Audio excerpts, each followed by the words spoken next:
Rwandan citizens living outside their home country have the opportunity to vote in the elections today, while elections in that country will take place tomorrow. Bulk water supplier Rand Water enters the final phase of its Gauteng water infrastructure maintenance project. Mandela Day festivities in the Eastern Cape for this year kick off from the historic four-tier university in Alice today.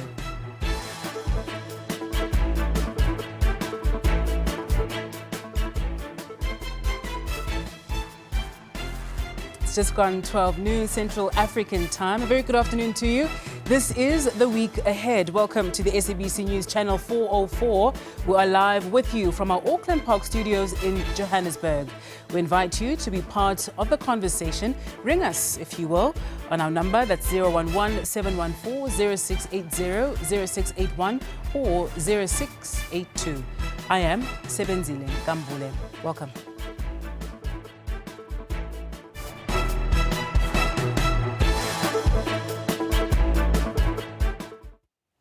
We start here this afternoon. The first cabinet lekgotla of the Government of National Unity continues in Pretoria today. Discussions focused on economic growth, job creation and energy security. The Commander-in-Chief, President Cyril Ramaphosa, has lauded the start of the Government of National Unity. Ministers, deputy ministers, premiers and directors generals are closed in the Cabinet lekgotla, formulating programs that will seek to grow the South African economy. Ramaphosa commended the level of deliberations currently taking place amongst professionals and the ministers. The GNU is up and alive and working. We're working very hard here, and people are contributing, everyone is talking, so it's great. It's a good start to the GNU. South Africa's energy security is also high on the agenda. The Ministry of Electricity and Energy presented plans to procure an additional 2,500 megawatts of nuclear energy to add to the country's energy mix. The 2,500 megawatts from nuclear is not a panacea, it's just part of the totality of the mix. If you think of the mix, it's over 50,000 megawatts, so it's just a small part of the mix. You are absolutely correct. I think the initial efforts to procure this nuclear, first it was talking over 9,000 megawatts, now we're talking 2,500 megawatts. So it talks to the scale and pace that we can afford. And then the third area is that there's new technology now. The small modular reactors, cheaper to deploy, significantly. Like I said, we can be very rapid for us in deploying them. So I think technology has evolved a great deal. That procurement framework answers those questions. What is the cost? Remember that from a nuclear point of view, really the costs are your upfront capital cost, your capital allocation for procuring nuclear. But in terms of its operational costs, we can use Kubek as an example. It's the cheapest form of electricity. So I think it's important that we resolve the issues of that capital allocation. Ramaphosa will on Thursday at the official opening of Parliament provide feedback on the deliberations and decisions taken at the Cabinet lekgotla to anchor development for the 7th administration. Samkele Masego, SABC News, Pretoria. The Minister in the Presidency, Khumbudzo Ntshavheni, says all those implicated in the VBS Bank saga must be prosecuted. She was speaking on the sidelines of the Cabinet lekgotla in Pretoria following the leaking of an affidavit by convicted former VBS chairperson Chefiwa Matoti. The aged who had lost their pension funds, and the government tried to repay, but it was not enough. The impact has just been dire. So that is the other story that still has to be told. But to make up for that, we need everybody mentioned to be prosecuted and to serve their time. Justice for the people, the victims of the VBS must be heard. Meanwhile, the ANC in Limpopo say there are no grounds to prosecute its provincial deputy chairperson, Florence Razilani, over the looting of VBS. The party says there's no evidence that she received any of that money. You will notice that at no point Mr. Matoti is saying, I have given this money to Florence. An indication we are getting is that there was a middleman of some sort in the name of Kabelo, whom this money was given to him, with expectation that in return it will be given to Comrade Florence. But there is no any piece of evidence that suggests that whether Kabelo indeed has given this money to Florence or not. And therefore, up until today, Comrade Florence has not been subjected to any criminal proceedings, and therefore she's not going to step aside. To this now, Small Business Development Minister Stella Ndabeni-Abrahams insists that the money will be allocated to protect local general dealers in townships and rural areas. Ndabeni-Abrahams presented her 2.4 billion rand budget on Friday. The minister says her department is trying to reclaim the township and rural economy. Perhaps it's one of the issues under discussion at the Cabinet Lekgotla this weekend, as one of the partners in the government of national unity, the Patriotic Alliance, has been vocal about a protectionist approach to migration laws and the subsequent economic consequences. Now, the Small Business Development Minister is also looking out for local spaza shops. We have allocated 45 million rands to general dealers as part of reclaiming the township and rural retail space. To ensure safe and decent space for SMMEs and cooperatives, we will spend an amount of 153 million rands to build new structures.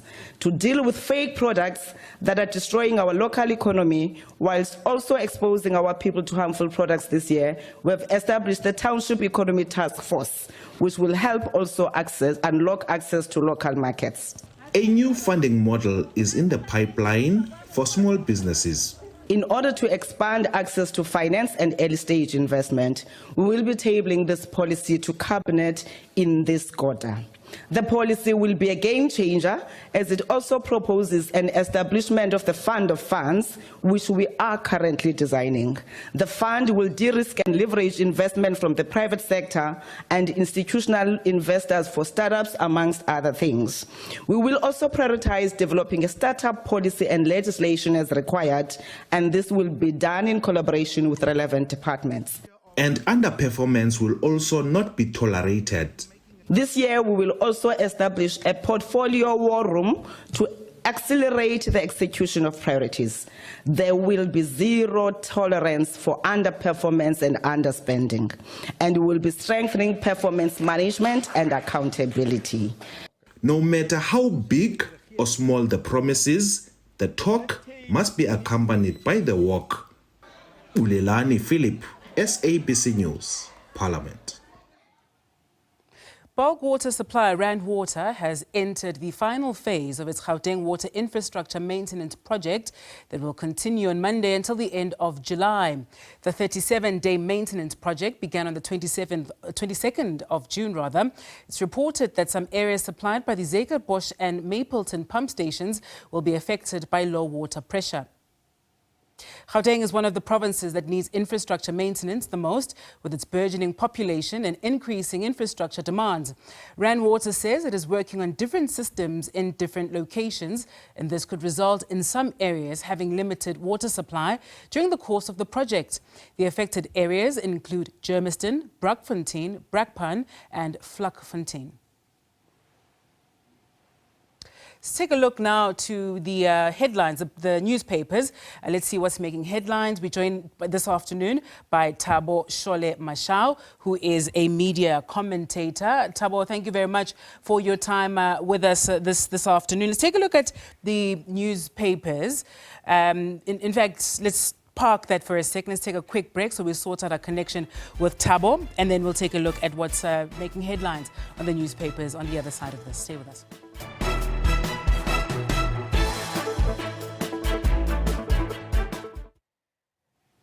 Thank you for staying with us. Let's take a look at the headlines in the Sunday newspapers this afternoon. Thabo Shole Mashao, media commentator, joins us this afternoon. Thabo, thanks for your time and welcome to the week ahead. Let's start with the Sunday Times this afternoon. They're leading there with How I Blew It, VBS style. Of course, a huge story there. They're focusing particularly on Chefiwa Matodzi and on how he blew hundreds of millions of of rands traveling across the globe. And now that Abbott says that he's broke and had to, in fact, rely on legal aid as well to fight his court battles.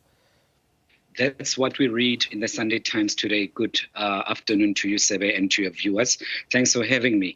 Matotsi, who was a former high flyer, apparently blew over 352 million rands on a luxurious lifestyle, flying all over the world, living it large. And this now reads like a very sordid episode of Moja Love, where millionaires or former millionaires are being aired as having wasted money.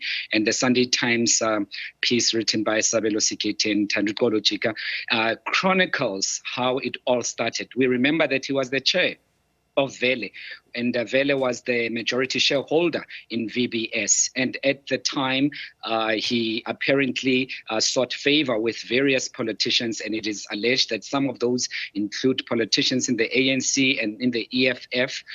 And he was spreading money like it was wildfire and having a good time. But it looks like the arm of the Lord closed down on him very heavily, Sebe, as we have seen. He was singing like a canary in a leaked affidavit that we all saw, 71 pages of it, mentioning names, amounts, individuals, places, time, and bank accounts. And some of those individuals mentioned there is the former treasurer, former director general in the treasury, Dondo Mohajani, and who then obviously subsequently released a statement to say that he is far away from all of those. Of course, Sebenzile, these are all allegations for now. Yes. And by our own laws, we must assume that everyone is innocent until proven guilty in a court of law. Absolutely. The Sunday Times also reports that Matodi is set to hand himself over this week as well to begin serving his time. Let's look now at the City Press, Thabo. They are leading there with truly an incredible story,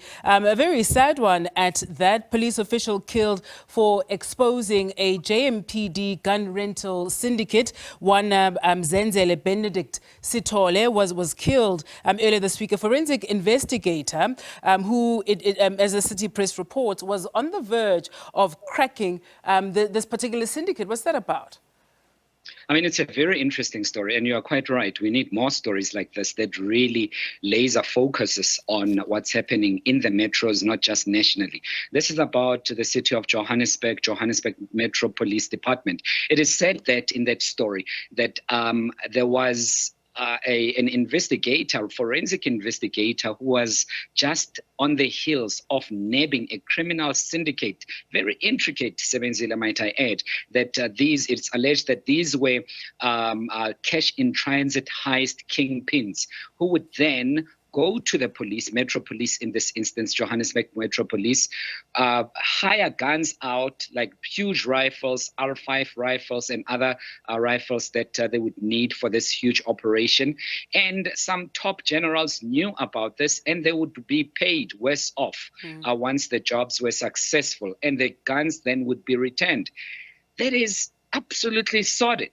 That it speaks to a number of issues: compliance, administration, coherence of the city of Johannesburg. How do such guns just leave for criminal activities and are brought back? But also our forensics, are they not being able, through ballistics, trace them back to the Johannesburg Metro Police Department? So it's a very sad story, but more than anything else, it reflects badly on the political echelons of the city of Johannesburg, the mayor, the executive, and indeed those who sit in council. That what have they been doing about this? Did they know? When did they know? And when are heads going to be rolling, especially given that Johannesburg, Sebenzile, as you would know, it is a hub of economic activity, not just in South Africa, but predominantly so on the continent. And this is something that we can't allow. They also report, Thabo, that this particular unit was set up under Herman Mashaba's time as well, and that once he vacated the mayoral office in the city as well, it seems that this particular unit was forgotten about. We hope that it'll come back. They're clearly doing important work. Unfortunately, one Sithole had to lose his life here for doing his job. And we are seeing a pattern, right, Sebe, where good people who are following up, doing their jobs, doing what they are paid to do and going beyond the call of duty, and often fall victim of corruption and pay the ultimate price, the capital price they pay with their lives. Babita Deokaran, and now in the city of Johannesburg, and many others, by the way, that the media does not cover necessarily. But it says that criminals are running amok. They know that even if they kill whoever it is that they kill, there won't be any comebacks. And that is completely worrying. Sebenzile, because it says that we are a gangster state and a gangster city, particularly in Johannesburg. Sad indeed. Thabo, let's look now at the Sunday Tribune. Let's pick up on two of those headlines there. The one is Durban caught a fire trap. This is about the Durban Magistrates Court. Interestingly also, the fire department condemned that particular building and in fact instructed for it to be shut down in January of 2023, that it is a death trap waiting to happen. And the other, Thabo, if you can comment on both, was Zuma's party ready for another court battle. That's the MKP wanting to take the KZN legislature to court for what it says is the blocking of its chances of holding any chairperson roles in portfolio committees.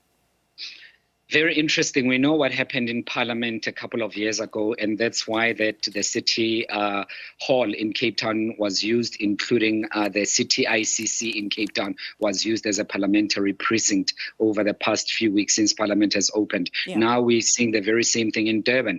Very troubling. And we have seen in Joburg as well, many buildings burning, and it has been said that there are those that are not covered in the media that are also may fall victim to the fires based on how they are, the maintenance issues. So particularly in Durban, this simply says that there has been negligence by the city in making sure that the buildings are well maintained and are well looked after. But Sebenzile, I think more than anything else, you and I can speak about all the buildings that are in derelict and that are harmful, but it's the lives that matter. How many people should die and burn first before we take all these issues seriously? It's individuals, parents, children, and so on. So I think more than anything else, and without sensationalizing the story, it is about human beings. I mean, what will happen if this building in Durban just falls apart and there are people inside? And that's only when all of us will raise our eyebrows. The Zuma issue, I know you don't have time in just 30 seconds, Sebenzile. It looks like MK Party is very litigious, and they're very trigger happy as far as taking people to court. In this instance, they're saying the legislature is not allowing them space to appoint some chairpersons. We do know that they did not get a full a majority in KwaZulu-Natal in that legislature. But it's a very close call. So I don't think that, but I'm not a lawyer or anything, Sebenzile, but it's the courts to really come up with an outcome on this. But quite litigious, MKP.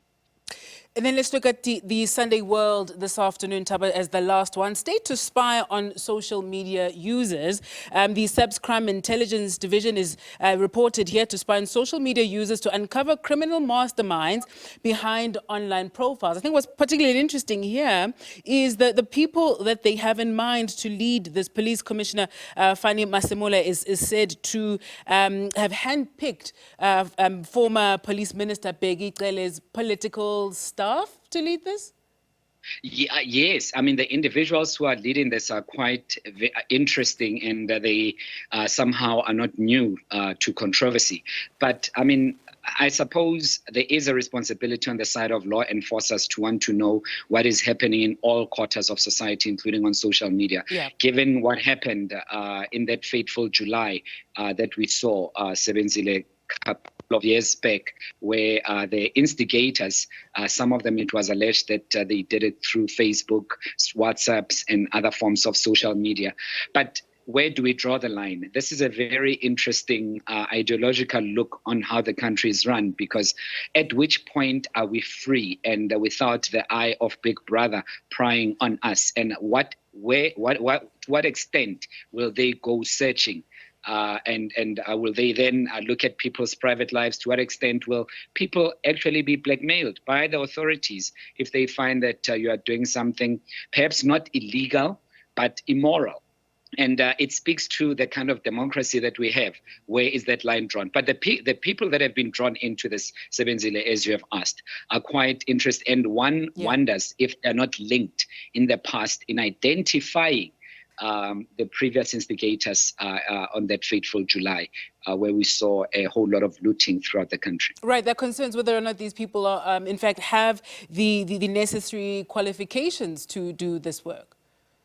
And they will argue that perhaps the social media intricacies are relatively new to all of us, but you do need a little bit of insight, not just about social media and the digital technology, AI, and associated mechanisms, but just generally on what I have mentioned, Sebenzile, the law. Where does it start? Where does it end? Yeah. My rights begin here, and where do they end? To what extent is the right of privacy going to be infringed? And will there not be any rebuttal legally once this has ensued? Indeed, indeed. We'll park it there this afternoon. Thank you very much, Thabo Shole Mashao, media commentator, taking us through some of the Sunday newspapers and the stories making headlines there. You are tuned in to The Week Ahead right here on SABC News Channel 404. More for you on the other side of this. Stay with us.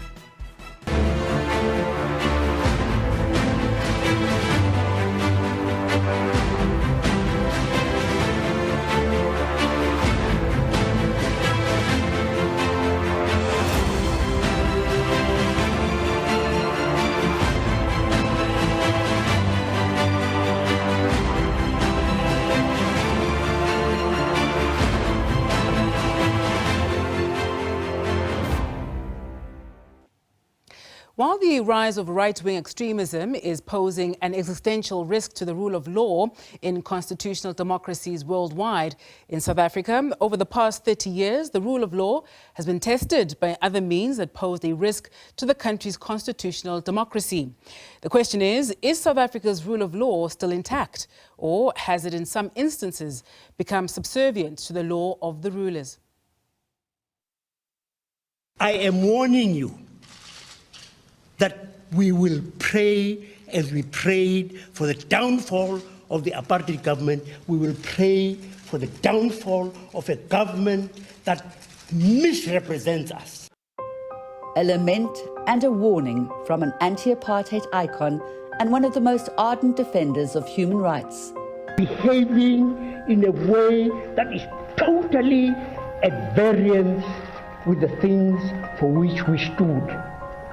The late Nobel laureate clearly felt that the bedrock of post-apartheid South Africa had been betrayed, namely the values enshrined in our Constitution. Chapter 1, Section C of our Constitution states that the Republic of South Africa is predicated on the supremacy of the Constitution and the rule of law. It contains 7 equally important principles. Government action must be based on law. The law must be clear and accessible. Human rights must be respected. Everyone is equal before the law. Our courts must be independent and impartial. Our laws must be clear, transparent, and democratic. And the rule of law should not become subservient to the law of the rulers. Yes, any system is only as good as the people who are operating it. Where peace is secure, progress is sustainable, and prosperity is shared. If you have those 3 P's, peace, progress, and prosperity, then you can say that you're living in a country in which the rule of law is intact. Paul Hoffman is a senior counsel and director of Accountability Now, a non-profit organization that monitors governance and the rule of law. The rule of law has been very comprehensively defined by the World Justice Project. According to the 2023 World Justice Project Rule of Law Index, South Africa was ranked a mere 56 out of 142 countries in terms of its adherence to the rule of law, and at only 5th place in Africa. South Africa has the potential to be the best constitutional democracy in Africa. We just need to get our act together. Despite being hailed globally for our progressive constitution, South Africa has not always complied with international treaties that uphold the rule of law and to which we are a signatory. Now, Sudanese President Omar Hassan al-Bashir has arrived in his capital, Khartoum. It comes as the North Gauteng High Court in Pretoria said that he should be arrested to face genocide charges at the International Criminal Court. Bashir descending from a plane that had flown him from Johannesburg, where he attended the African Union summit. Although he had been indicted by the International Criminal Court over war crimes and crimes against humanity, South Africa gave him immunity. A rainbow nation at peace with itself and the world. Of course, there have been high points in our democracy. If you regard the obligation of the state to respect, protect, promote and fulfill the rights guaranteed to everybody in the Bill of Rights, then it is possible to boast about the number of houses that have been built, the number of schools that have been built, the number of teachers that have been trained, the number of hospitals. But these achievements have been marred by service delivery failures. And then there was the arms deal, costing the country 30 billion rand, the ramifications of which are still felt today. When the 4 arms deals were done and a great deal of money was skimmed off in the form of what are delicately called commissions, but were in effect bribes. That was a bad start, and it only got worse. The difficulty that we faced is that South Africa's basic constitution and original legislation did not have sufficient firepower to deal with serious corruption.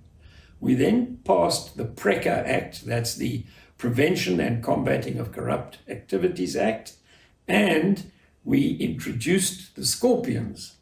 But of course, when the Scorpions got interested in dealing with politicians who were corrupt, they were promptly closed down at the same conference at which Jacob Zuma replaced Thabo Mbeki as the president of the ANC.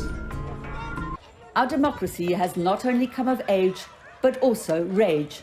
This is partly the residue of apartheid's legislated and systemic violence, the trauma of which has yet to be adequately addressed. Today, South Africa has one of the highest crime rates in the world. Prison and street gangs are now affiliated to international crime syndicates, often in collusion with law enforcement agencies. The epidemic of violence against women and children continues unabated. The rule of law is being violated daily in plain sight, despite the presence of independent oversight bodies. Our Chapter 9 institutions have not worked to bed down constitutional democracy. A culture of corruption and patronage have thrived. Some people say as much as 2 trillion rand has gone west, or certainly into numbered banking accounts around the world, because of the activities of those involved in state capture, COVID-preneurism, tenderpreneurism, and all of the multiple ways of relieving the hard-working taxpayer of the money that ought to be used for creating a better life for all. Some of them have not come forward. The Zondo Commission of Inquiry into State Capture shed light on the extent of the rot. But to date, the finger of blame has not gone hand in hand with accountability. Yet civil society activism and litigation have scored significant successes. Such was the case with the recent court victory won by indigenous coastal communities against the government's granting of a license to oil giant Shell to conduct seismic blasting along the Wild Coast in violation of environmental laws and the Constitution. We welcome this judgment, but of course we are worried about the fact that our government, our very own government that were voted into power, is not willing to listen and to engage with us. The jury is obviously still out on how the newly formed government of national unity will fare in implementing the rule of law. But hope prevails. Good morning, ladies and gentlemen. they had asked me whether I wanted to change my mind. So I was confirming that there's no mind change. People in South Africa believe that they are involved in a participatory democracy. The South African electorate is sufficiently patient to give people of goodwill the opportunity of getting their act together and of seeing off those who would tear up the Constitution.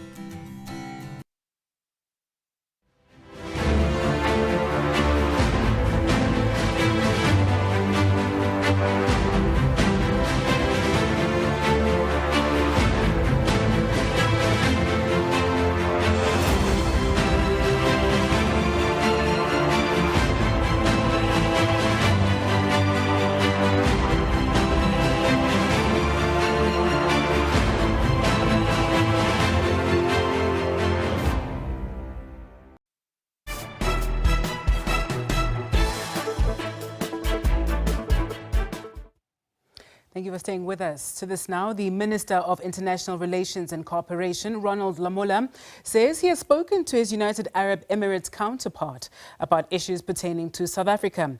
Lamola says when he was Justice and Correctional Services Minister, he did not get cooperation from the UAE about extraditing the Gupta brothers to South Africa.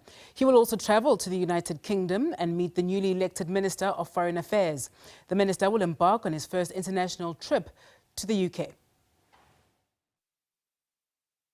We will be traveling indeed to the United Kingdom to celebrate 30 years of freedom of our country with the British community that supports our struggle. That community has convened a gathering that we will be addressing, and I will also have an opportunity to engage with my counterpart, the newly appointed foreign minister in Britain, also to engage on global issues, but also to strengthen our own bilateral relations, to further strengthen the economic trade between the two countries. We will also engage continuously with our U.S. counterparts. As you are aware, we engage with Mr. Blinken. We have challenges which we have raised also with him with regards to the intentions with regards to AGOA, PEPFAR, and so forth, so that we continue to strengthen that bilateral relations also between the two countries. We will also participate in the AU executive organ in Ghana, which will also be a very important platform to take further issues related to the governance of the AU and various important matters related to the economies in the Africa Free Trade area in terms of its operationalization. So these are matters of national interest for our country to continue to participate in, to strengthen both at the bilateral level and at the multilateral level with the AU. You can catch the full interview with the Minister of International Relations, Ronald Lamola, on our sister show, SA Today, later this afternoon. To this now, the growing rabbit market has created a niche for a young entrepreneur from Port St. John's in the Eastern Cape to venture into a rare rabbit breeding farming practice. Luzugo Kamche from Dumasi village started his rabbit farming business 16 years ago without any support, and his cuniculture business has grown over the years. He now supplies other rabbit breeders in the province in places such as Kokstad and Port St. John's. Funding to grow his business remains the biggest obstacle from this college dropout. Our reporter Nkululeko Nyembezi and video journalist Vuyogazi Mangudulu filed this report.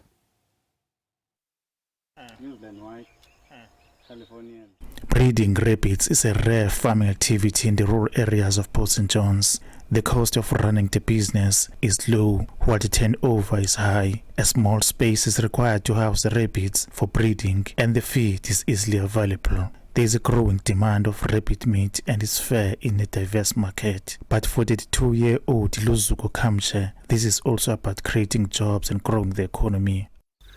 I've got Californians, which is the one that I've got. I've got New Zealand whites. I've got Californians, I've got New Zealand whites.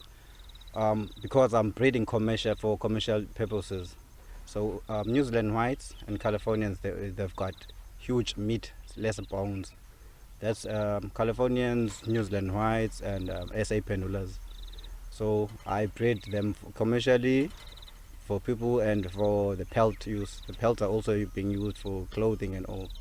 Kamche says he requires funding to grow his business and consider relocating to another province where rabbit breeders are recognized. I don't see any problem breeding from here at home. Rather than that, I've got challenges, basic challenges like the feed and all that. So without I getting any support, I would relocate.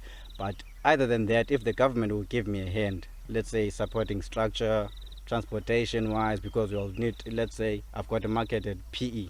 I would need to transport my rabbits to PE. The municipality says it's committed to uplift youth-driven initiatives.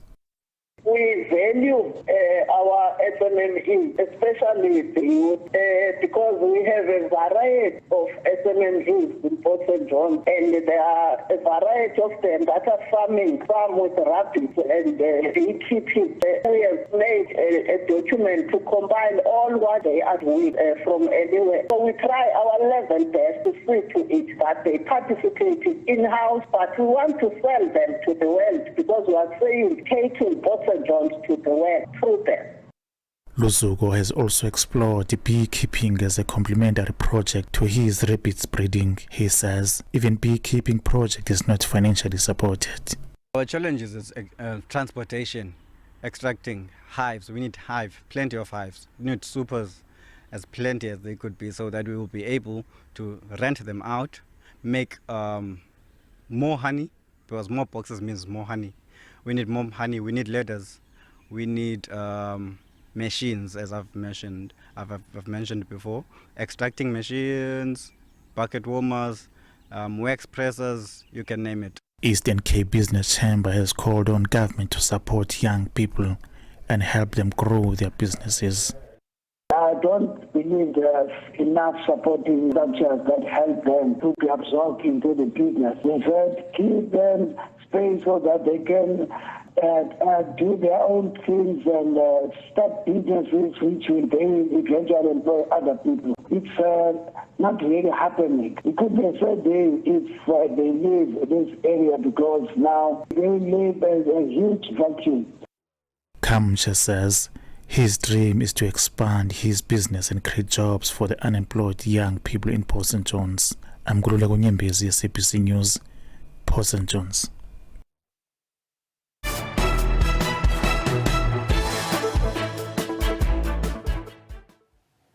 Thank you for staying with us. Nelson Mandela International Day, also known as Mandela Day, is held on the 18th of July each year. The day remembers Mandela's achievements in working towards conflict resolution, democracy, human rights, peace and reconciliation. This year's Nelson Mandela International Day theme will be celebrated under the theme, It's Still in Our Hands to Combat Poverty and Inequity. For more on this, we're joined in studio by the head of Mandela Day and Public Outreach at the Nelson Mandela Foundation. Gashwal Brooks joins us now in studio. Very good afternoon to you, Gashwal, and thank you for your time. Let's talk a bit about the theme. How as a foundation you've landed on this. This is not only a significant day for South Africans, but globally as well. It's almost just that day where we all take a moment just to reflect on some of the major issues, issues of injustice that we see the world over, and issues such as poverty and inequity persist. Definitely. And good day to you, Sebenzile, and everyone watching, of course. Look, the fact of the matter is in 2009, Madiba, in essence, looked at how we were celebrating or commemorating his birthday on the 18th of July. And he asked that rather than spending all this money having these lavish parties and concerts, that we'd rather dedicate our time and efforts into working within communities. And at that time, he said, it's in your hands. He was literally handing the reins over to the rest of society.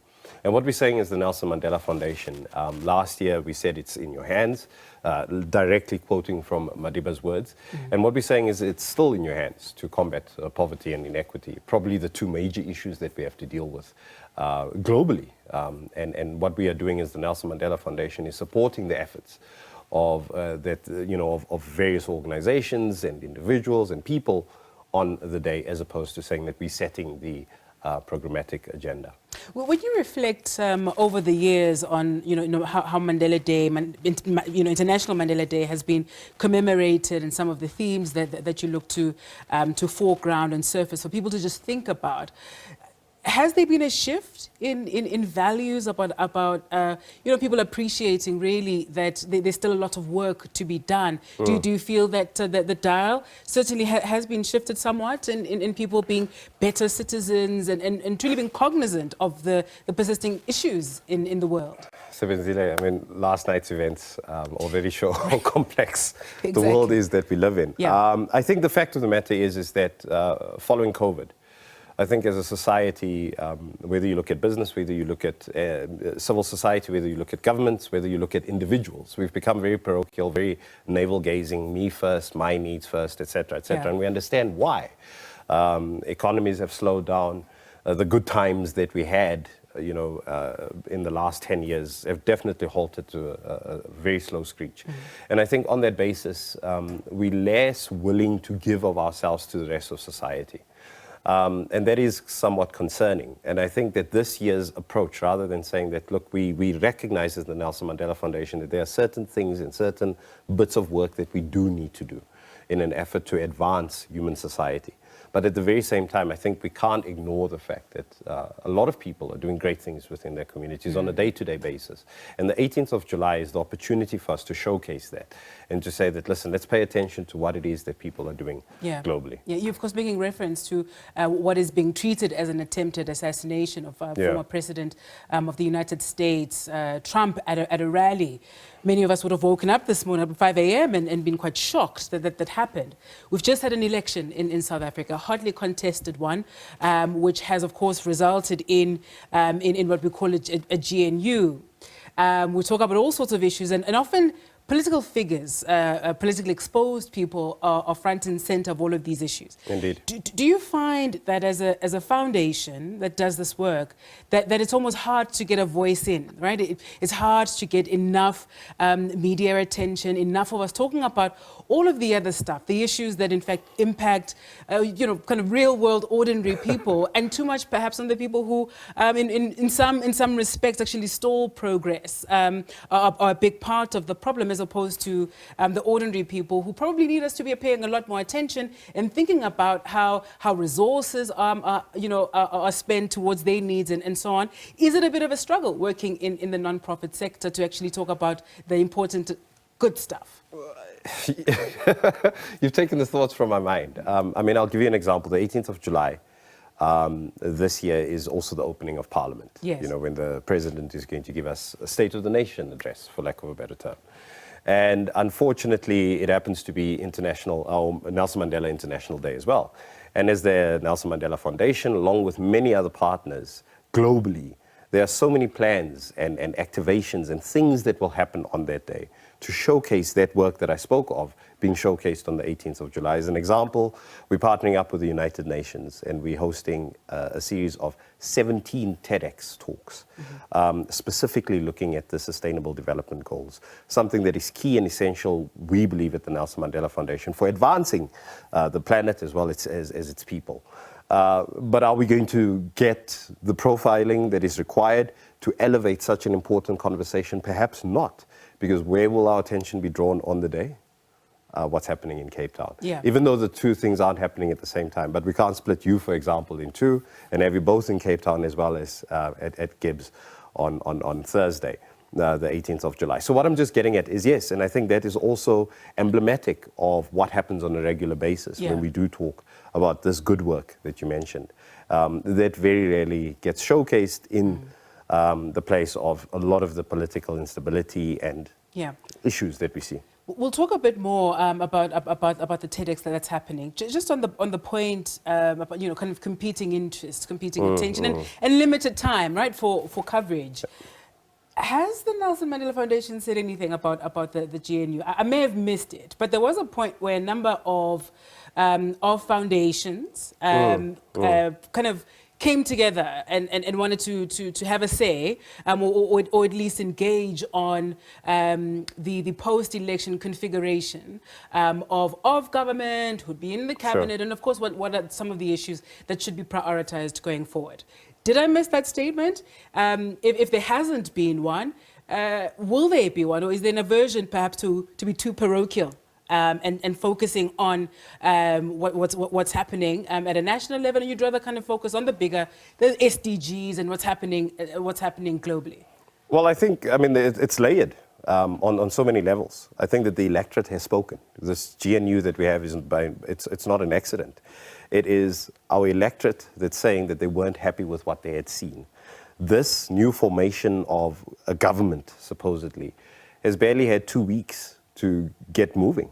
So the key question that we have to ask ourselves, and I guess that's the key question that the Nelson Mandela Foundation was asking, is what do we have to say at this stage about the government of national unity, right, considering that we've had a particular track record over the 30 years, a mixed track record, I think anyone would admit, of either progress, achievements, as well as really letting down the populace. This GNU is formed as a result of the electorate saying that we're not happy with this particular system of governance, and that we want a bunch of political figureheads and political parties to figure out how do they do things better for us. Whether they actually achieve that or not is yet to be seen. And ultimately, I think it's a bit premature for the Nelson Mandela Foundation to be saying that this is what we believe and so on and so forth. I think you're very fully aware that there's still a lot of horse trading going about. Yes. Whose policy takes precedence where? How does this cabinet actually move forward? So I think until such time that we either see a success or a failure on behalf of the GNU or whatever other system of governance, I think it's a bit premature to have a discussion in terms of what we anticipate. Was the temptation there, though? I imagine there would have perhaps even been an invitation to ask you to engage, and of course because we want to jump in, and you already have some new ministers posturing as though they've already done amazing things in just a couple of days. I mean, the Lekgotla is only taking place now, and we've already seen a number of pronouncements, which isn't entirely a bad thing. But Yeah. some of course may hold the view that it's a bit early because you haven't quite done anything just yet. So was the temptation there to actually jump in to the conversation? No, the key question I think that we really have to ask ourselves is engagement for the sake of, to what end? Yeah. I think that it's great to engage. I think engagement is always important. I think it is important for civil society as well as the rest of society to say to government that this is what we expect now. Because I think that the lesson ultimately from this is that business as usual is not good enough. Yeah. The slow economic growth that we've seen in this country, the fact that South Africa still remains the most unequal society globally, the high levels of crime, I mean, it's endless. The amount of corruption that we've had to deal with that has literally crippled this nation. Of course, all of those things, politicians need to understand that we are watching them as a society. But the key question is what comes out of these conversations? What is it that we're actually doing? Yeah. And I hate to do it, I'm not punting, I'm just bringing it back to the practical example. The SDG TEDx. It can't just be a talk shop where we get all these wonderful speakers to come and talk about this, that, and the other. And who are the people who are coming to talk? Well, we have some really great people. www.mandeladay.com for a list of speakers. I think a comprehensive list of speakers. I think it would also be a bit foolhardy to, now single out particular people, but the resident coordinator as well as the acting CEO of the Nelson Mandela Foundation, as an example, will be participating in an opening panel, which I think is quite exciting to set the stage for what it is that we are talking about. But the key focus for the discussion is rather than just talking about whether SDG is good, bad, progress or none, the key question is what is it that we can do to meet those particular SDGs? Why are they so important to us from a planet and human development perspective? And I think that for me is the exciting bit. So what I'm ultimately saying is we can't just talk, we need to see action, and I think that's what we need to wait for. And what is that call to action for South Africans? So watching us now, as we think about this year's International Mandela Day, what is the call to us, the call to action? The call to action is, it is still in your hands to combat poverty and inequity. I think that for me, the key thing that stands out is that, last year we had this exhibition called Mandela is Dead. And it's really important that we understand that we do not have a Nelson Mandela anymore. We do not have these figures to be saviors, and that much of the debate that we have, for example, today within our society here in South Africa is whether Madiba was a savior or not. And it's, again, foolhardy to have that debate, considering that we are sitting with this country that we need to take forward. You know, it's my 3 young children that need a future, and a decent future, that I can't be pinning my hopes on Madiba, who is no longer here. No more, He paved the road for us, he built the foundation for us, and we need to take this thing forward. Lovely to see you, Keshwil. Same. Lovely. Thank you very much for your time with us this afternoon. That was the head of Mandela Day and Public Outreach at the Nelson Mandela Foundation, Keshwil Brooks. You are watching The Week Ahead this afternoon. Thanks for being with us. We continue at the top of the hour. Stay with us.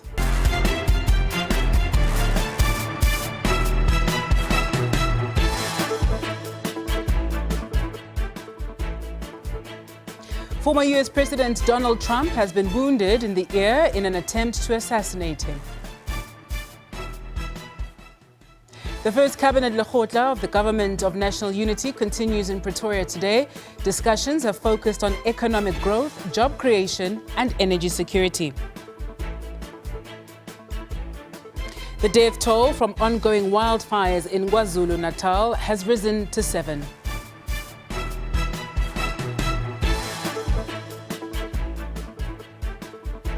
Just gone 1 o'clock this afternoon. This is The Week Ahead. Welcome to the SABC News Channel 404. We are live to you from our studios in Auckland Park in Johannesburg. Give us a ring if you'd like to jump in on the conversation. Our studio line is 011-714-0680, 0681 or 0682. I am Sebenzile Nkambule. Welcome.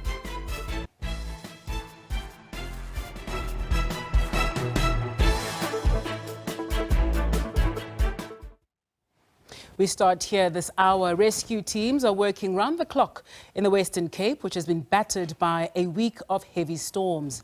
The Breeda Valley Local Municipality, working with humanitarian aid organisation The Gift of the Givers, have coordinated the efforts to transport food supplies and other essentials to at least 60 families cut off along the Hex River outside Worcester in the Boland. The river burst its banks earlier this week due to torrential rains. The Western Cape has been officially designated as a disaster area following multiple severe cold fronts. Around 100,000 people have been severely affected by the harsh weather conditions. Residents of Straatdrift Farm outside Zeerust in the Northwest Province say government's failure to provide them with houses is a violation of their rights. According to the country's constitution, everyone has a right to have access to adequate housing, and the state must take reasonable legislative and other measures to achieve the progressive realization of this right. However, that has not been the case for these residents who live in mud houses. Tabang Morutlwa and video journalist Jabu Wa Afrika compiled this report for us. Residents say since the dawn of democracy 30 years ago, they have not experienced any developments in their area. It's only now that they were provided with water after the Human Rights Commission recently subpoenaed the Ngakamudirumolema District Municipality to force it to supply them with water and sanitation. The aggrieved residents say that was not enough as the government failed to fulfill its promise of building them RDP houses. What hurts us is our house conditions. When it rains, we are in trouble. We can't even sleep. During this season of winds, we are really in trouble because at any time our house might collapse. The houses might collapse any time. When there are strong winds, we fear for the safety of the little ones. There's no way we can protect them in the middle of the night. Promises are never fulfilled. The only thing I see right now is the toilets. And we were long promised RDP houses when the government started with the program to build them. However, the public protector emphasized that the new government of national unity should prioritize disadvantaged areas. Our constitution makes provision for all being treated equally, for services being delivered efficiently and effectively to all, equal distribution of resources. So it is all encompassing in realizing our transformation agenda as a people of South Africa in ensuring equality. Now, that touches on the base of provinces like the Northwest in ensuring that these provinces which were previously disadvantaged couldn't serve its people. The Ramotsheremula local municipality acknowledged receiving applications for RDP houses from the Straatdrift farm residents and said they would be included in the next financial year. Application for building of RDP houses has been made, as the councillor has registered all the 45 beneficiaries on the database. Department of Human Settlement has promised to build these communities houses during the new financial year of 25-26. Tabang Murutla, SABC News, Straatdrift outside Zeerust. To this now, former U.S. President Donald Trump has been wounded in an attempt to assassinate him. Trump said later in a post on social media that a bullet had pierced the upper part of his right ear. How does this incident shift the dynamics of the election race right now? Because this is unimaginable. It is unimaginable, and it will shake up the race. The early speculation about Trump being benefiting from this it seems to me to be premature, and also the impact on the Biden calls for him to step aside and give it to a younger generation will be scrambled by this event, and it's really for us to take a deep breath and remind ourselves that there is a cult around Donald Trump. There was going to be and there is going to be a Republican National Convention to nominate him this week in Milwaukee, and if he had been killed, God forbid, it would have left with really no Republican alternative, because it's all about Trump, and the Democrats, at least, and the South African government here is a diverse and multi-purposed organization that is the ANC now, and Jacob Zuma's MK party has gone nowhere, but it was very similar to the Trump Republican domination of that party. It's all about him.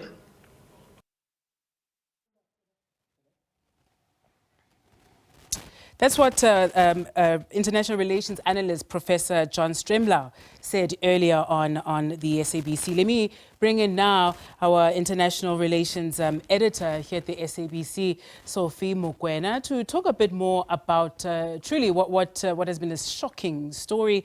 Sophie, thank you for your time with us this afternoon. It's been hours since this has happened, and reports say that the alleged shooter is dead, has been killed. Has there been any motive at this point that has been identified for this shooting?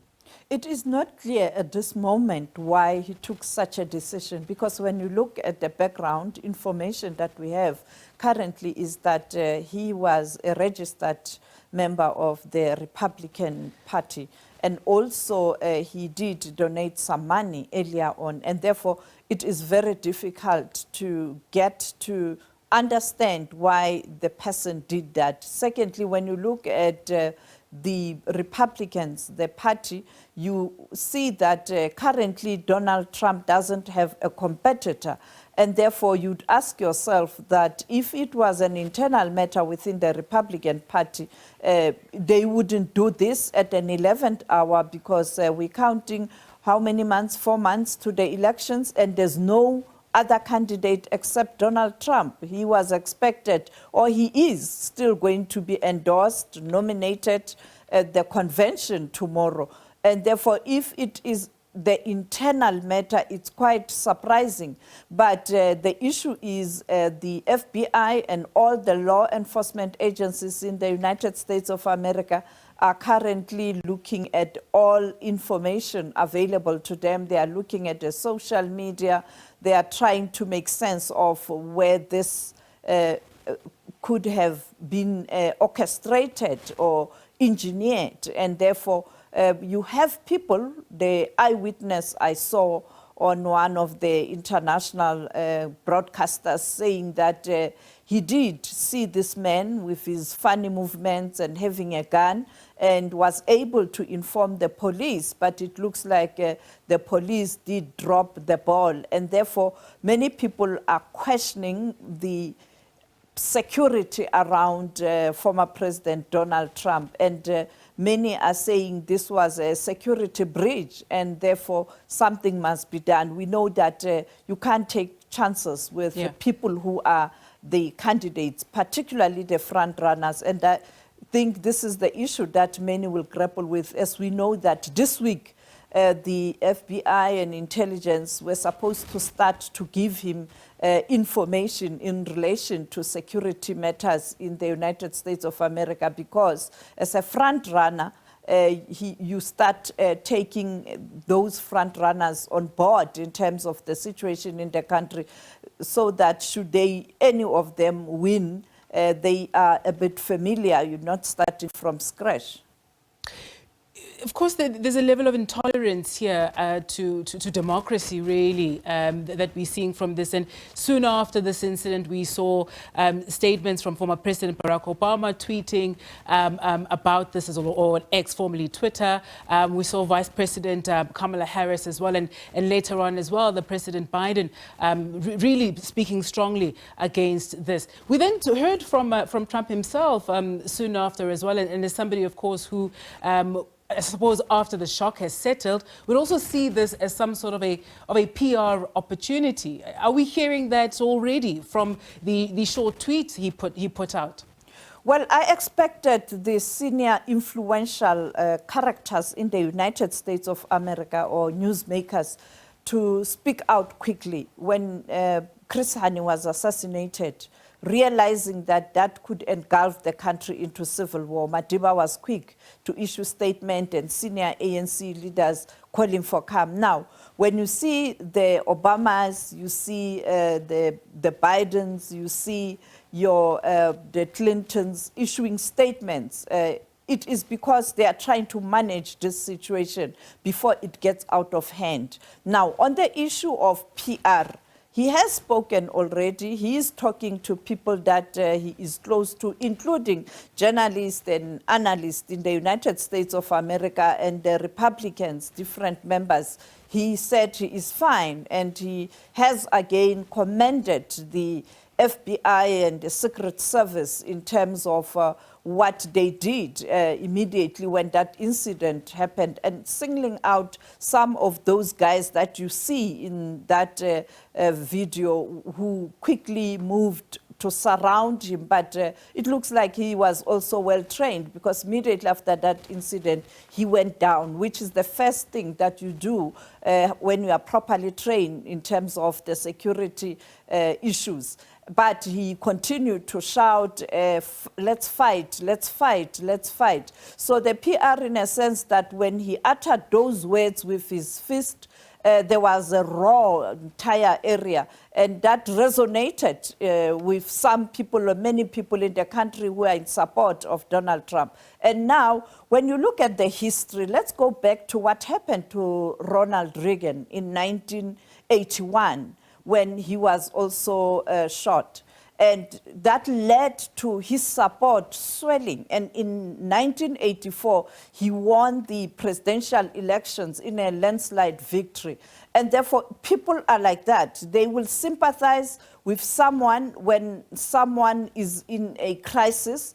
We saw what happened in South Africa, where at times when the politicians are found wanting, and people then sympathize with them. And therefore, there's a view that this might lead to that. And him uttering those words, fight on, let's fight with his fist, those images now are beamed all over the world, and the message is clear. You can see him saying, fight, fight, fight.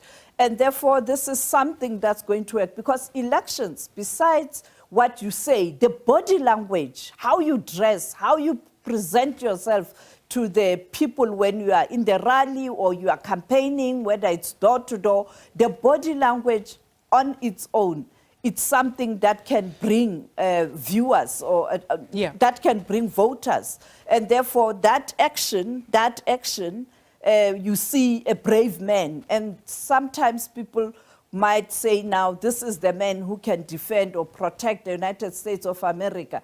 But you have people who hold a different view, as you had a professor earlier on talking about the challenges around him. But the reality is, people can say whatever they say now. You can say there's conspiracy theory. You can say it was staged. The truth of the matter is, this thing has happened, and this thing might propel him to victory. We are inviting our viewers to jump in on the discussion. I believe we have Tidiso on the line from Gauteng. Tidiso, afternoon. Go for it. Thank you for this opportunity having me. So I like to engage. I like politics with all of my heart. So I don't like what happened on the Donald Trump. So it's a political violence. I'm sorry what happened to him. So Donald Trump is lack power. So I don't like what happened on our brothers and sisters in America, like American, because they're still oppressed in the rights. They're taken away. They're taken away into their rights. So what happened in Donald Trump is very painful. But and on the other hand, on the political and race on the Democratic Party. So and John Biden and Kamala Harris, they are very good on the administration. So I like to win. I could like them to win election again. So what happened on the violence? What happened on the Donald Trump? It's a political and strategy and political violence. All right. Tidiso, let me thank you for your contribution. Tidiso, on the line there from Gauteng, giving his view there about the. So let's perhaps stick to that point that Tidiso raises about what's then to come on the campaign trail. More recently, just over the last couple of weeks, one Joe Biden, if you think back to the debate a couple of weeks ago, and his showing there, bringing to the spotlight the issue of his age, and of course we've seen over the last couple of weeks. I suppose his team really trying to show and prove that, in fact, he's still got it. Yes, he's old, but he's still got it. And others raising questions that we're going on about Biden being old and not so much about Trump and the criminal record and the fact that he's a felon. But now we have this case of this attempted assassination. What might the next couple of weeks leading up to that election look like in this hotly contested but very odd race that we're seeing now in what truly is an important election for the United States? I think this incident is going to lead to both candidates being endorsed by their respective parties. With Trump, it's much easier because there were no issues with the Republicans. And it's not that the Republicans are happy about the person Trump and all his challenges, but the voice within the Republicans, because he has become a cult within the Republicans. No one can challenge him, and he's got resources, and therefore it's a done deal for him tomorrow. Now, with Biden, we have these challenges. In fact, when this incident happened, he was busy engaging strategic people within the party to try and persuade them to stop this campaign, that he must step aside. And I can tell you from where I stand, I think this incident is going to lead to the Democrats pulling back, because who else can manage this situation right now? And make the Democrats to win or to perform better.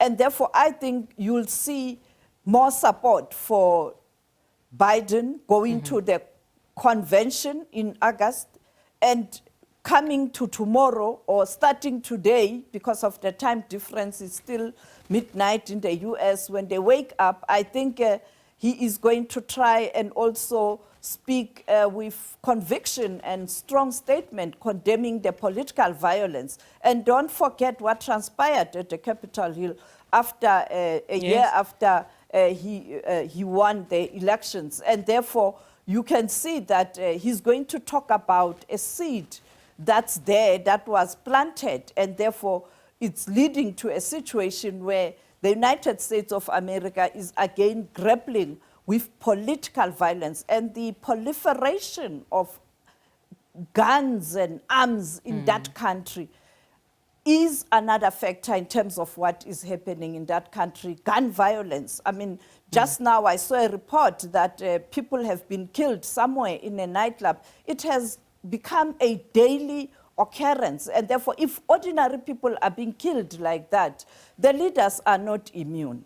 Indeed, indeed. We'll park it there this afternoon. Let me thank you very much. That was SABC News International Editor Sophie Mokoena. You are watching The Week Ahead. More on the other side of this. Stay with us.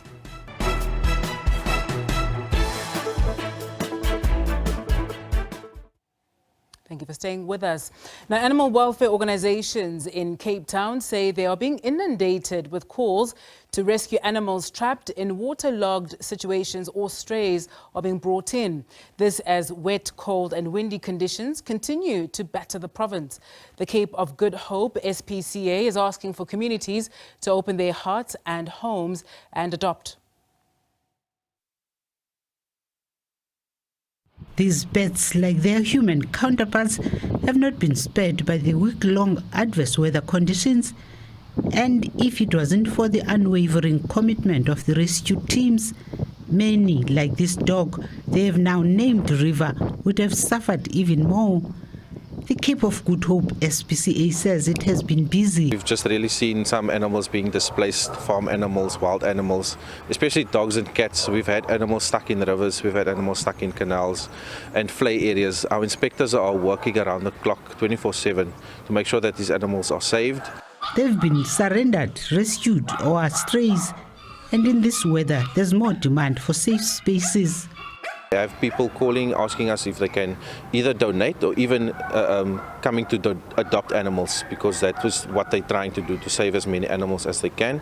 And as the adoption space is empty, that's when we also have more space for more vulnerable animals to come in.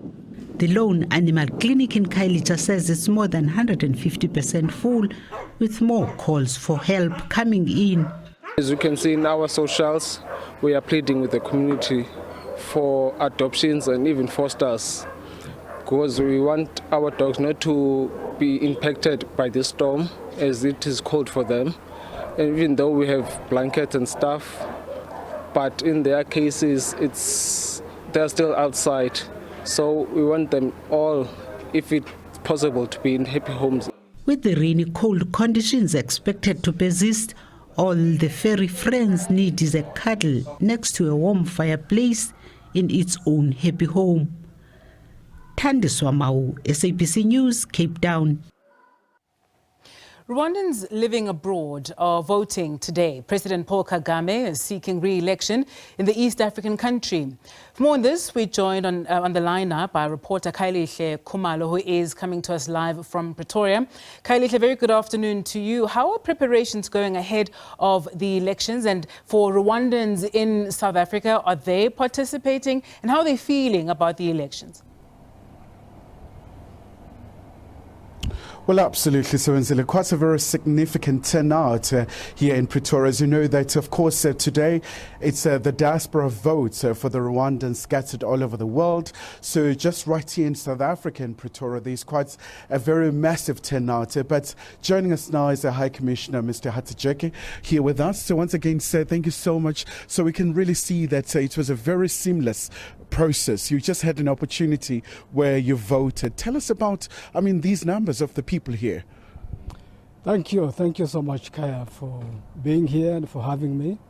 It's a feeling, it's an emotional feeling when you are able to vote and really take part in shaping the destiny of your own leadership back home. And I've just voted, and I've voted for the first time outside Rwanda. So I'm also a first-time voter outside Rwanda. And the turn-up you see is really exceptional. I must say phenomenal. We've seen massive turnout since we started this morning. As you know, elections in the whole country have started today on the 14th of July for presidential and parliamentary elections. And 14th is a date for the Rwandan community abroad. And then 15th and 16th will be for Rwandans in Rwanda to do the voting. What this means really is we, as a democracy, we know the government is, the leadership is for the people, and it's the people themselves that must have a role in electing their own leaders. And that is exactly what we are doing. What we do outside the country is to ensure that every Rwandan, regardless of where they are, even if they're outside the country, are given a chance to cast their vote and be heard, their voices be heard, and be part of the community that shapes their own destiny. And this is exactly what Rwandans have come in big numbers since morning, since 7 a.m.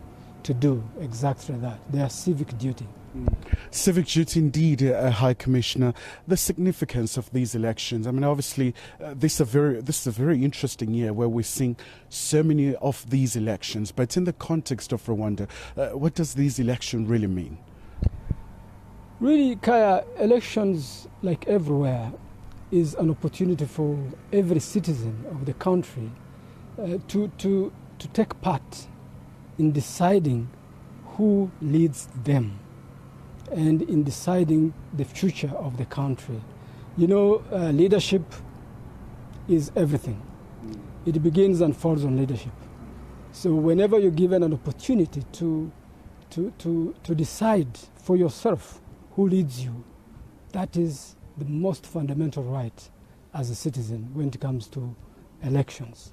And for us in Rwanda, it means people everywhere, regardless of where they reside, in Rwanda, outside Rwanda, can decide for themselves who leads them for the next 5 years as a new government would be elected, with the president being elected and also the members of parliament who are going to be elected. And in total, we're talking of about 80 parliamentarians. So it's really such a significant event. It's something that really begins with the people and ends with the people.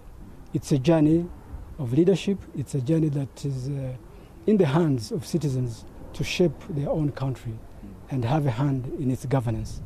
All right, sir. Thank you so much indeed for your time. So obviously, really, Sebenzile, just to get a sense in terms of these elections in Rwanda, of course, for the diaspora vote, and the Rwandan diplomatic mission here in South Africa in Pretoria is serving as a polling station. And I can tell you this much, there's a significant turnout of people really just exercising their democratic right. Maybe just one more. Thank you very much. That's our reporter there, Kailihle Kumalu, who's coming to us live from Pretoria, speaking to some Rwandans who are voting today as that country goes to the elections tomorrow. But for those living outside of Rwanda, they get a chance to have their say today. You are watching The Week Ahead right here on SABC News Channel 404. More on the other side of this. Do stay with us.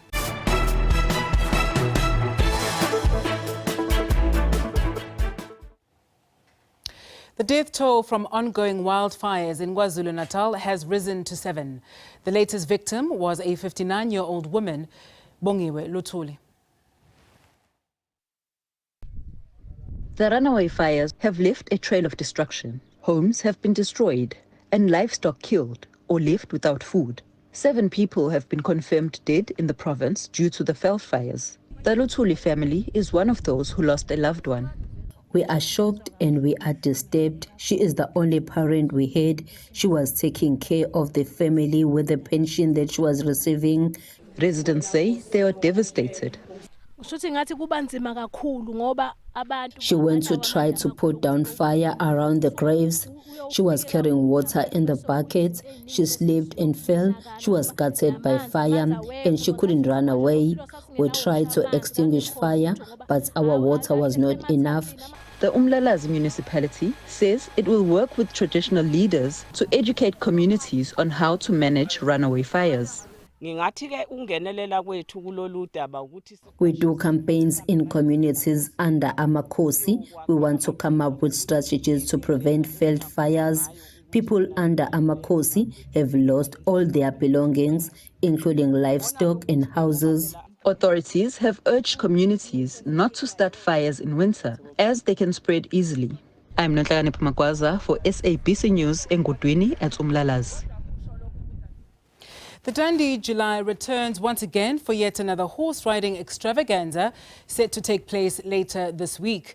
The celebration, in its 19th year, is themed African Jewel and is intended to highlight and support African talent. The Umzinyathi District Municipality and the Department of Sport are the driving forces behind the event.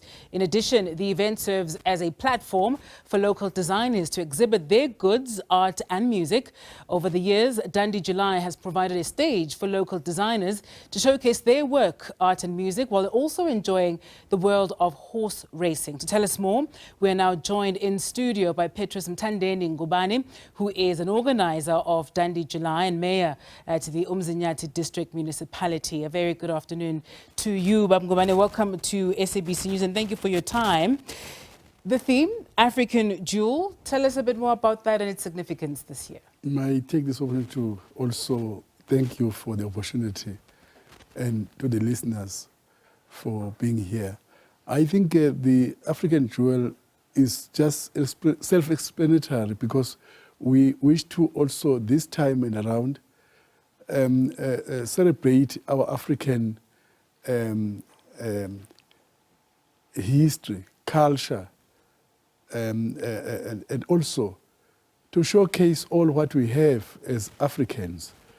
This time around, we are expecting the people of KwaZulu-Natal, from the neighboring provinces, from the neighboring SADC countries, to be part of this. And we wish to encourage them to showcase what they have in their own provinces, in their own countries, and also, more to that, this is going to give the opportunity to the designers to showcase what they are doing and what they can do for the people of South Africa, people of KwaZulu-Natal, people of Umzinyathi, and in fact, more to that, Africa as such. Because this Dandi July is a draw case for all the African people within the KwaZulu-Natal, within the broader South African provinces, and also neighboring countries. We have seen that this is going much beyond what we envisaged. It is now really a showcase for Umzinyathi, a showcase for the African people to, in fact, to be seen also that they can do things on their own, from their own experience, without taking it from other people and other cultures. We are so honored this time around that we are from the elections and which were successful. And we have seen how people excited they are. And we wish to also enjoy this Dandi July this year, coming from that experience. We are so proud that we'll be hosting the royalties from abroad, from within the country, from the neighboring countries.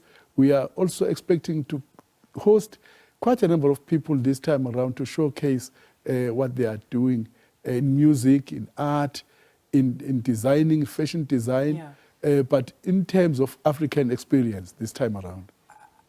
You've been doing this for 19 years now. How has the event grown and changed over time? 19 years is a very long time, but of course the world changes, and just the other week, last weekend as well, we were talking about the Durban July, which of course attracts people from all over as well. What's different about the Dandi July? The Dandi July was, in fact, an initiative of the local people. The horses from the environment, from the same area, people doing that for just sake of interest, without, in fact, getting or expecting anything from whoever. They started, in fact, getting just things like the blankets, like the goats, the sheep. Those were the things that they were getting. Until now, we have seen it bringing more. You know that we have a lot of unemployment. There's poverty, where people are not working, where people also don't have anything to make means at. In fact, they can't afford to stay doing nothing.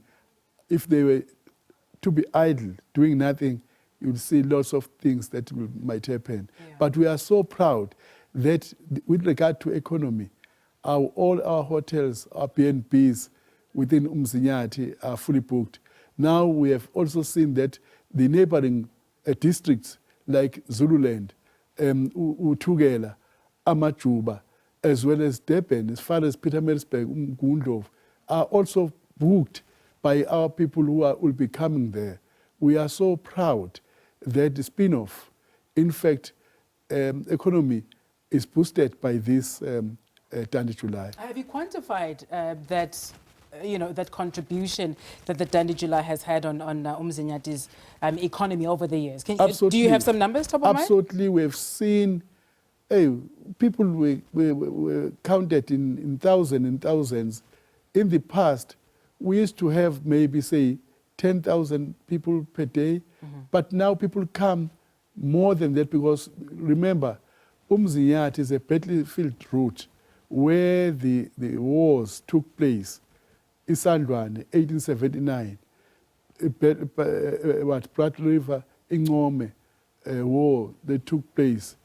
Then the last one was Nkosi Pambata Zondi's war, which took place in 1906. So people come there not only for the horse racing, but they'll come and enjoy this over the week before the actual race date. They'll also remain behind. They are enjoying visiting these areas where you have the graves, where people were killed, where the Britons lost a lot of people, and the Zulus also lost. But now we are proud because it's no more wars, it's no more the battle. Yes. It is just now economy that is being boosted. We are proud that even the late King Zwelithini, in fact, encouraged this. His late Prime Minister, traditional Prime Minister, Inkosi Buthelezi Mangosuthu of Wapindangene, encouraged this. Even the current King Misuzulu Zwelithini. In fact, if I may tell you, we as the people from KZN are so proud because this is one of the things that is also creating job opportunities, employment opportunities for the people, although it is on a casual or temporal. Even we see the road network, which is being attended, and more things that are being also attended to. You know, when there will be a marriage, a wedding at home, people clean the yards, they'll also do this and that to show to you that they'll be happy because a Makoti is coming. We are also enjoying a lot of this because we expect you people, beautiful ladies like yourself, your colleagues, the males, journalists to come over, and all people to come and enjoy.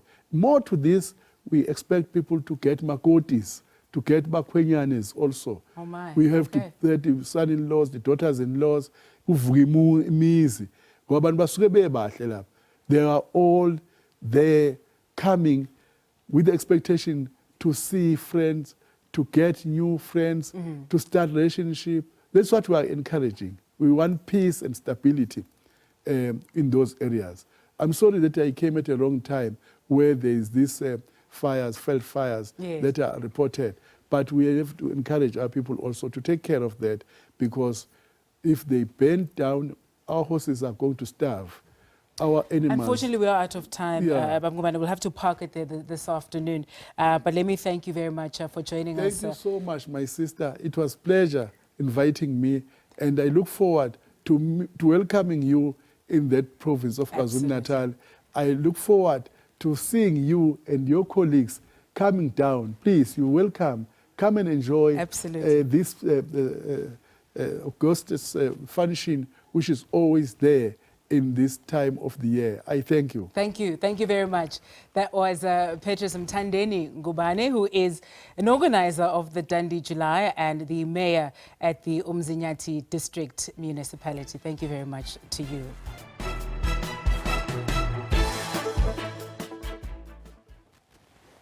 Thank you for staying with us. The Royal Bafokeng Institute Arts Festival has created a platform for learners in grade 12 rural schools under Bafokeng Nation in Rustenburg, Northwest, to showcase their talent at an early age. The Arts Festival was held in Ganana Village over the weekend. The program also created employment for 17 experienced art teachers who are dedicated to uncovering and nurturing their talent. The Institute says about 350 learners are expected to benefit from this program. Our reporter Zebulon Maine spoke to some of them. We are here in Matsukubiane Secondary School in Kanana near Rustenburg in the northwest, where Royal Bafokeng Institute is holding an art festival. This festival has started yesterday, where 350 beneficiaries from 12 schools around Bafokeng Nations are participating in this art festival. As I can show you here are some artwork that has been done by some beneficiaries who are participating in this festival this weekend. But to get more clarity, let us talk to the participants who are taking part in this art festival. Abuti, thanks very much for joining us. You are on SABC 404. What prompted you to be part of this art festival? What brought me to this thing of art festival is that I got talent on doing some stuff. So, can you please be louder? Mr. Tsepang here inspired me from drawings and stuff. So, from my opinion, from the start, I started doing arts from grade 8. So, coming then, it's been easy from knowing some stuff and religious. So, in terms of this art, what are you hoping to achieve as you continue with it? What I'm hoping to achieve is to make my own career on doing art and doing some stuff, making money for my family and doing for my friends. Thank you very much. That's one of the learners who's saying that he's interested in this art. Basically, he wants to make a living out of it. Let's talk to the second learner here. Thank you, ma'am, for joining us. What are you doing here? I am a musical student, and then I was performing yesterday for a musical theatrical play, and then from there I was just singing, dancing and acting. So I'm here as an art student. Now, as an art student, what can you say to your peers out there who are doing some stuff that is out of the line? What can you say to them in order to be good people, so to say? Okay, so people who are doing a similar artistic thing that is similar to mine. How will you encourage your peers out there who are not interested in art so that they shouldn't be fall in a trap of being criminals and so on? Oh, okay, I would, honestly speaking, stay in school. That's the only thing that would keep you away from like criminal activities. But then honestly speaking, it also doesn't take you away from criminal activities. I think just stay focused on what you want in life and don't make your experiences define you. You are going to reach the goal you want to reach in time, and just believe in God. So I would just say, believe in what you want to be. As a musician, what is it that you want to achieve as you grow? Honestly speaking, I would say a goal. Okay, aspire more singers or musicians, and motivate them. Like, I shouldn't just be acting and dancing and singing just for that. I also want to bring more people, like take them out of the streets, make them come to enjoy what they are passionate about. And yeah, I really feel like I want to be a great singer. Thank you. Vocally trained singer. So, yeah. All right, thank you very much. Now let's talk to one of the parents here. Ma'am, we understand that one of your child or your kid is participating here. How do you feel as a parent? I am very happy and very proud to see one of my kids on stage and being creative as she is.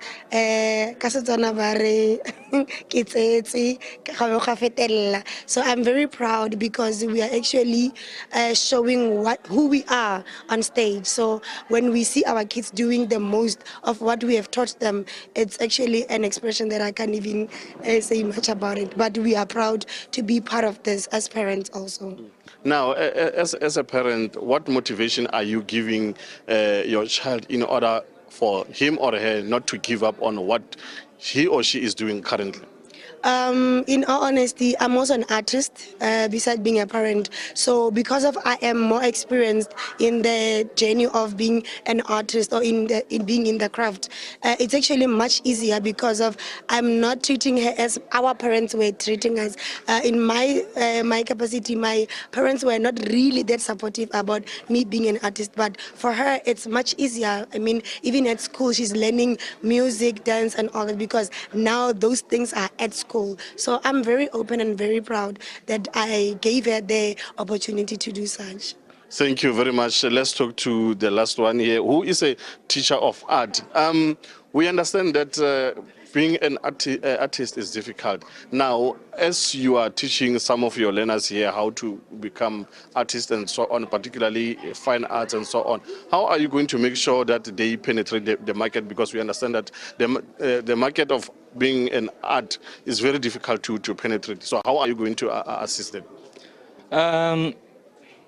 Through working with them, I get to understand what their interests are or what they enjoy portraying on their artworks. So it makes it somehow easier to refer them to relevant galleries or even relevant spaces where their art can be easily shown. Like if you look at your galleries, most of them, they have different tastes. So through working with them, it's easier to identify that, okay, this one, I can maybe try to advise her to go to Ellie's house, or this one maybe August house, or knowing them make it easier.